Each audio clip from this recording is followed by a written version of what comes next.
weeks ago po, may nangyari, ay hindi, starting ng February, may natupad si Lord na pinagdadasal ko talaga since last year pa. And ano po, lagi yung kasama sa prayers, sa pag nag-offering, yung talaga yung nilalagay ko, which is yung good schedule between school and work. And makahanap kami ng OJT na hindi magkakaroon ng conflict either both sides. And ayun po, actually, nakaplano na talaga yung life ko. yung nga, first half ng taon na to, which is magre-resign ako. And mag-focus ako sa OJT. And actually, nagpasa na po ako ng resignation letter.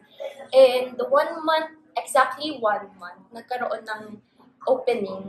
1 month after ko magpasa ng resignation and 1 month before ako mag-resign sa company, nagkaroon ng opening sa work, which is naghanap sila ng quality analyst, apprentice. And wala talaga akong planong mag-apply or mag-try kasi nga, ang nasa isip ko po is magre-resign na ako, mag-focus na ako sa OJT ko. Pero, pinush ako ng mga ka-work ko and syempre nag-pray din ako. Sabi ko, why not? Sige, try natin.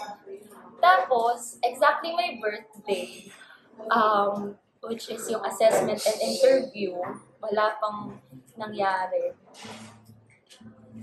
Tapos, yun to. Tapos na, kinabukasan 27, nagkaroon na ng announcement, which is, nakapasa ko as quality analyst.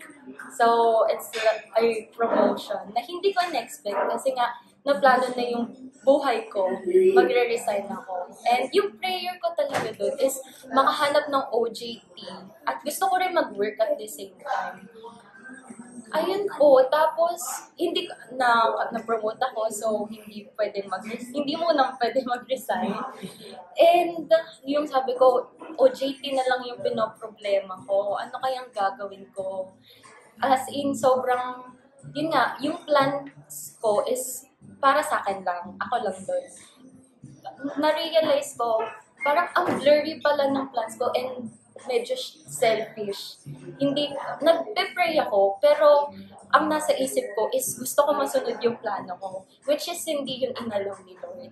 Ang nangyari, yun nga po, promoted, and tapos nakahanap ko ng OJT na sobrang sakto sa hindi walang magkakaroon ng conflict.